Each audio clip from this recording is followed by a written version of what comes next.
A Knox County teacher will soon be behind bars after a judge sentenced her to 48 hours in jail and 2 years probation.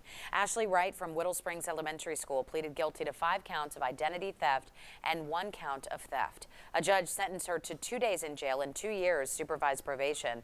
Wright stole thousands of dollars from friends, family, and other teachers. 6 victims spoke out against Wright in yesterday's sentencing hearing. They included Knox County teachers, neighbors, even her mother-in-law. She says Ashley convinced her and her husband to take out thousands of dollars in loans by lying about her health.